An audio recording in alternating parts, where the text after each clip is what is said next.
नमस्कार बच्चों, आज हम क्लास 10th साइंस की वर्कशीट नंबर 64 जो कि आपके topic magnetic effect of electric current या विद्युत धारा के चुंबकीय प्रभाव से ली गई है को समझेंगे।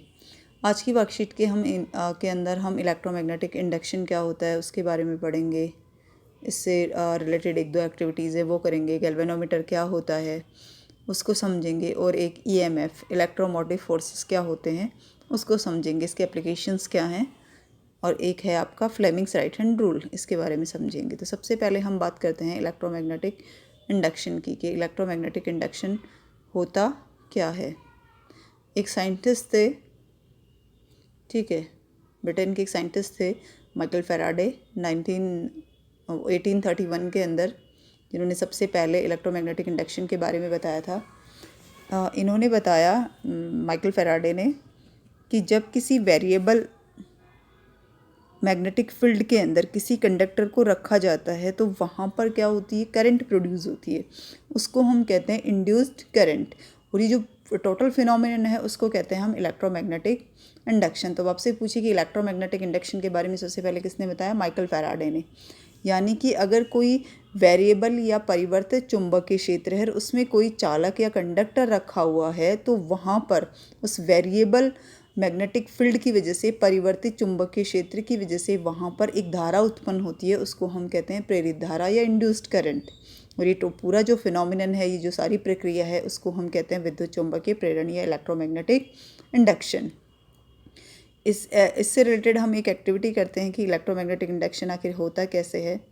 तो यहाँ इन्होंने एक एक्टिविटी दे रखी है।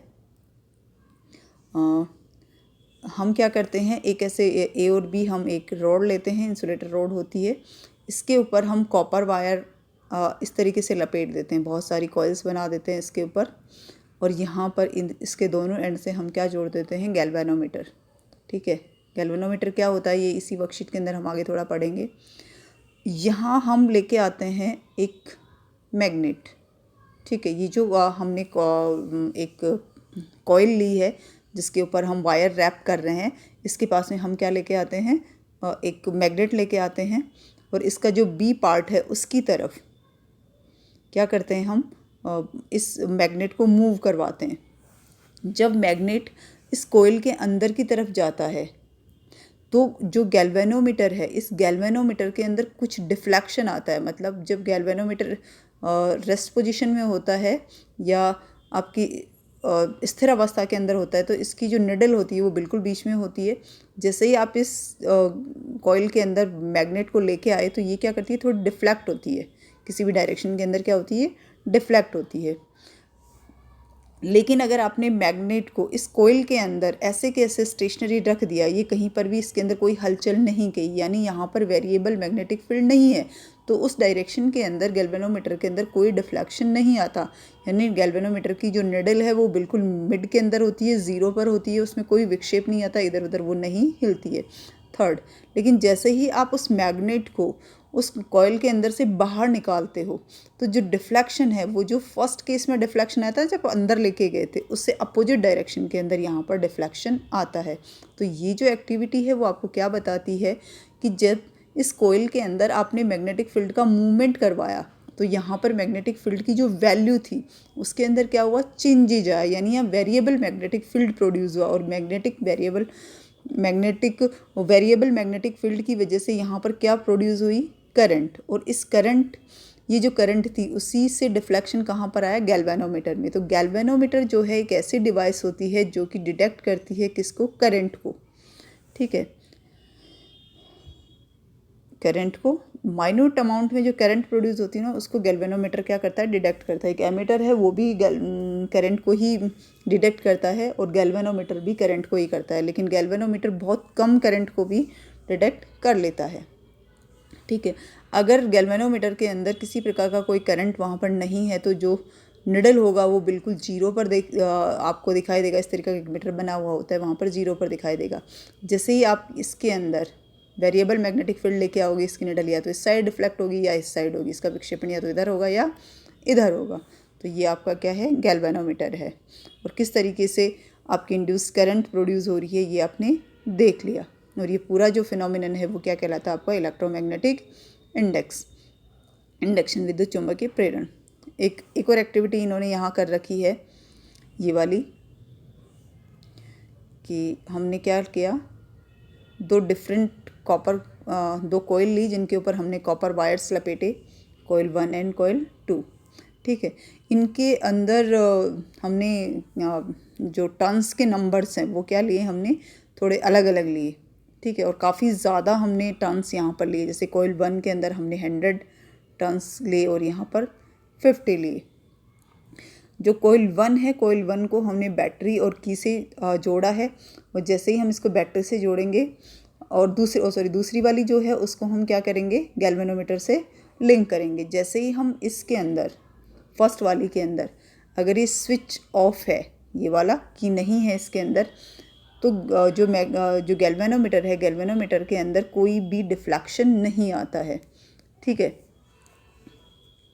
लेकिन जैसे ही हम यहाँ पर स्विच ऑन करेंगे, स्विच ऑन करते ही यहाँ पर 0 से मैग्नेटिक फील्ड क्या होगा, बढ़ जाएगा, करंट प्रोड्यूस होगी, करंट प्रोड्यूस होते ही यहाँ मैग्नेटिक फील्ड प्रोड्यूस होगा, और मैग्नेटिक फील्ड प्रोड्यूस होते ही क्या होगा, 0 से मैग्नेटिक फील्ड की कुछ ना कुछ वैल्यू हो जाएगी। उसकी वजह से जैसे ही स्विच ऑन होगा, कुछ ना कुछ गैल्वेनोमीटर में यहाँ पर दूसरी कोयल के अंदर क्या होगा, डिफ्लेक्शन आएगा। लेकिन आपने करंट को चेंज नहीं किया, थोड़े टाइम के बाद में जितनी इंड्यूस करंट प्रोड्यूस होनी थी, जितना मैग्नेटिक फील्ड जनरेट होना था, उतना का उतना हो गया। उसके बाद में करंट में आपने कोई चेंजेस नहीं किया, तो वो करंट कैसी होगी, स्टेशनरी। और स्टेशनरी करंट या स्थिर जब करंट हो गई तो वो कोई भी आपका इलेक्ट्रोमैग्नेटिक इंडेक्स प्रोड्यूस नहीं करेगी। तो इस पोजीशन के अंदर आपका क्या होगा, कोई भी डिफ्लेक्शन वहाँ पर नहीं होगा। थर्ड पोजीशन क्या होगी, जैसे ही आपने स्विच ऑफ किया, जैसे आप स्विच ऑफ करोगे तो कुछ ना कुछ जो करंट थी वो करंट कहाँ पर आ गई, 0 पर। ठीक है, यहाँ पर भी करंट के अंदर क्या है, वेरिएशन आया। तो करंट में वेरिएशन आने की वजह से गैल्वेनोमीटर के अंदर वापस क्या आ जाता है, डिफ्लेक्शन आ जाता है। तो हमारे पास दो एक्टिविटी हो गई, जहाँ पर हमने एक जगह क्या किया, मैग्नेटिक फील्ड को वेरिएबल बनाया, दूसरी जगह हमने क्या किया, करंट को वेरिएबल किया। दोनों ही पोजीशन में हमारे पास क्या हो रहा है, इलेक्ट्रोमैग्नेटिक इंडक्शन वाला फिनोमेनन हो रहा है।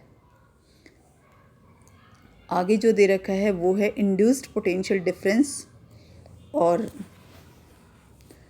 इलेक्ट्रोमोटिव फोर्स या ईएमएफ, कि ये क्या होता है, इलेक्ट्रोमोटिव फोर्स क्या होता है, और आपका इंड्यूस्ड पोटेंशियल डिफरेंस क्या होता है, यानी प्रेरित विभवांतर और विद्युत प्रभाव बल क्या होता है।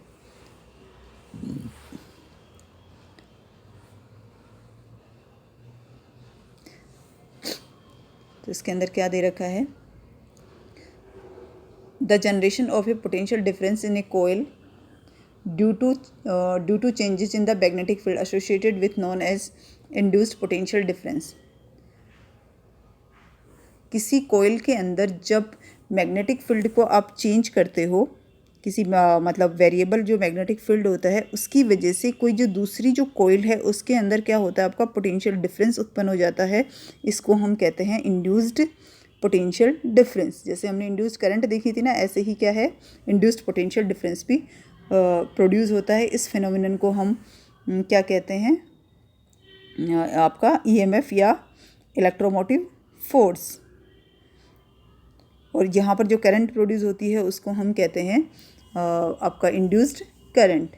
इंड्यूस्ड पोटेंशियल डिफरेंस और इंड्यूस्ड करंट दोनों ही यहाँ पर जनरेट हो रहे हैं। इसके बाद में आता है इलेक्ट्रोमैग्नेटिक इंडक्शन, कि इलेक्ट्रोमैग्नेटिक इंडक्शन क्या होता है।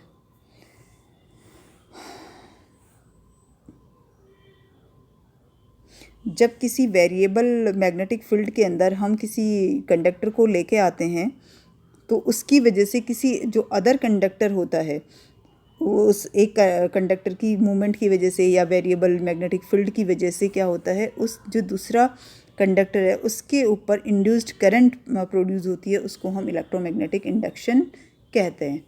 सेकंड है कि इलेक्ट्रोमैग्नेटिक इंडक्शन क्यों, किस वजह से प्रोड्यूस हो रहा है या करंट किस वजह से प्रोड्यूस हो रही है। तो आपका आता है कि जब आप किसी वेरिएबल मैग्नेटिक फील्ड के अंदर आप कोई कंडक्टर को रखते हो, ठीक है, या आप किसी आपका मैग्नेटिक फील्ड क्या है, स्थिर है, या आपका मैग्नेटिक फील्ड स्टैटिक है, इस स्टैटिक मैग्नेटिक फील्ड के अंदर आप कंडक्टर को मूव करवाते हो, तो कंडक्टर के मूवमेंट की वजह से स्टैटिक मैग्नेटिक फील्ड के अंदर करंट, इंड्यूस करंट प्रोड्यूस होती है, या फिर आपका मैग्नेटिक फील्ड क्या है, वेरिएबल है और आपका कंडक्टर वहाँ पर स्टैटिक रखा हुआ, तो दोनों ही पोजीशन के अंदर आपका इंड्यूस्ड करंट प्रोड्यूस होता है, या तो कंडक्टर आपका मूविंग हो या फिर आपका मैग्नेटिक फील्ड वेरिएबल हो, यानी परिवर्तित आपका चुंबकीय क्षेत्र हो या फिर आपका जो कंडक्टर है वो स्थिर चुंबकीय क्षेत्र में गति कर रहा हो, तो आपका वहाँ पर इंड्यूस करंट प्रोड्यूस होती है। इसकी एप्लीकेशंस क्या हैं, इसको हम एक तो जनरेटर के अंदर काम में लेते हैं, यही फिनोमेना जनरेटर के अंदर काम में आता है हमारा, ठीक है। एक आपका गैल्वेनोमीटर के अंदर आता है और एक आपका ट्रांसफॉर्मर्स के अंदर आता है। ट्रांसफॉर्मर्स के अंदर भी प्राइमरी एंड सेकेंडरी कॉइल्स होती हैं और ये इलेक्ट्रोमैग्नेटिक इंडक्शन के ऊपर ही काम करता है। अब जो नेक्स्ट बचा हुआ है टॉपिक वो है आपका यहाँ पर कि जो हमारे पास इंड्यूस करंट प्रोड्यूस हुआ, दोनों ही केसेस के अंदर करंट प्रोड्यूस हो सकता है। एक तो जब वेरिएबल मैग्नेटिक फील्ड हो आपका, ठीक है, कि मैग्नेटिक फील्ड के अंदर बार बार चेंजेज हो रहा हो, और एक आपका स्टैटिक अगर मैग्नेटिक फील्ड है तो आपका कंडक्टर क्या हो, मूविंग हो, तो दोनों ही पोजीशन के अंदर हमारे पास क्या हो सकती है, इंड्यूस्ड करंट आ सकती है। तो उसकी हम किस तरीके से डायरेक्शन को निकालते हैं करंट की, तो ये आता है फ्लेमिंग का right hand rule. Right hand है, राइट हैंड की जो हमारी इंडेक्स फिंगर है, मिडिल फिंगर और थंब है, इसको हम क्या करते हैं, एक दूसरे के परपेंडिकुलर लेते हैं, जैसा डायग्राम के अंदर दे रखा है। इस तरीके से अब जब हम इनको फैलाते हैं तो जो इंडेक्स फिंगर है, ये वाली जो इंडेक्स फिंगर है थंब के पास वाली, ये आपके मैग्नेटिक फील्ड को बताती है। आपकी जो मिडिल फिंगर है ये आपकी करंट को बताती है, और ये जो है आपका थंब, ये आपका कंडक्टर के मूवमेंट को बताता है, ठीक है। तो अगर आपका थंब आपने कंडक्टर के मूवमेंट के डायरेक्शन में रखा और जो आपकी इंडेक्स फिंगर है उसको आपने मैग्नेटिक फील्ड की डायरेक्शन में रखा, तो आपकी जो इंडेक्स फिंगर है वो आपकी इंड्यूस करंट को बताएगी। तो ये आपकी वर्कशीट थी। अब इसके कुछ क्वेश्चंस हैं, वो क्वेश्चंस देख लेते हैं। व्हाट इज़ इलेक्ट्रोमैग्नेटिक इंडक्शन, कि विद्युत चुंबकीय प्रेरण या इलेक्ट्रोमैग्नेटिक इंडक्शन क्या होता है और इसकी डिस्कवरी किसने की थी, इसका एक एप्लीकेशन भी लिखो। तो इलेक्ट्रोमैग्नेटिक इंडक्शन ये दे रखा है कि इलेक्ट्रोमैग्नेटिक इंडक्शन आपका क्या होता है, the process by which A charging magnetic field in a conductor induced A current, मतलब किसी वेरिएबल मैग्नेटिक फील्ड के अंदर कोई चार्ज अगर कोई करंट इंड्यूस कर रहा है तो उसे हम क्या कहते हैं, इलेक्ट्रोमैग्नेटिक इंडक्शन, ठीक है।